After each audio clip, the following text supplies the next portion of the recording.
It's common for Benatarian antinatalists to use Schopenhauer to support their type of antinatalism that suggests that it is better to not exist.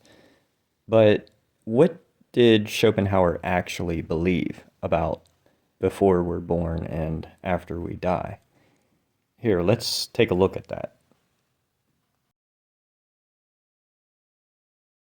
The Succession of Births by German philosopher Arthur Schopenhauer, 1788 to 1860, read by Dave Marsland of Cardiff Theosophical Society. The Succession of Births. In the succession of births, the persons who now stand in close connection or contact with us will also be born along with us at the next birth, and will have the same or analogous relations and sentiments towards us as now, whether these are of a friendly or a hostile description. What sleep is for the individual, death is for the will. It would not endure to continue the same actions and sufferings throughout an eternity without true gain if memory and individuality remain to it. It flings them off, and this is lethe, and through this ISEP of data it reappears refreshed and fitted out with another intellect as a new being. A new day tempts to new shores. These constant new births then constitute the succession of the life dreams of a will which in itself is indestructible. Every newborn being indeed comes fresh and blithe into the new existence, and enjoys it as a free gift, but there is, and can be, nothing freely given. Its fresh existence is paid for by the old age and death of a worn-out existence which has perished, but which contained the indestructible seed out of which this new existence has arisen. They are one being. To show the bridge between the two would certainly be the solution of a great riddle. The moral meaning of metempsychosis in all Indian religions is not merely that in a subsequent rebirth we have to atone for every wrong we commit, but also that we must regard every wrong beguiling us as thoroughly deserved through our misdeeds in a former existence.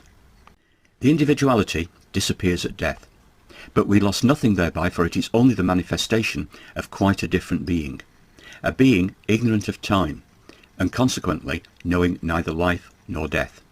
When we die, we throw off our individuality like a worn-out garment, and rejoice because we are about to receive a new and better one.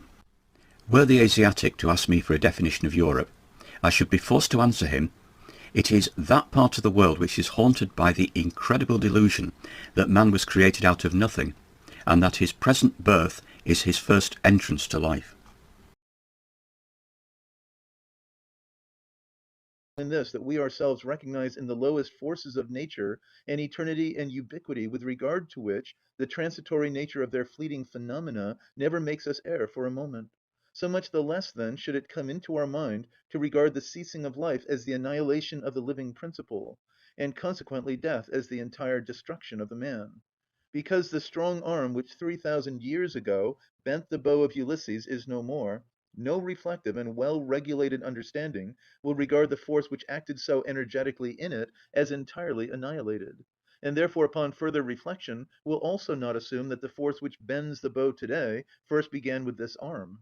The thought lies far nearer us, that the force which earlier actuated the life which now has vanished is the same which is active in the life which now flourishes. Nay, this is almost inevitable. Certainly, however, we know that, as was explained in the second book, only that is perishable which is involved in the causal series, but only the states and forms are so involved. On the other hand, untouched by the change of these, which is introduced by causes, there remain on the one side matter, and on the other side natural forces, for both are the presupposition of all these changes. But the principle of our life we must primarily, at least, conceive as a force of nature. And so we shouldn't conclude that Schopenhauer believed that after we die, that will be the complete end of experience, or before we were born that there wasn't any experience. Instead, he points out that because there were lives before we were born and there will be lives after we die, that there was experience and there will be experience. It'll just be via some other brain, some other brain before we were born and some other brain before we after we die. Thanks for watching.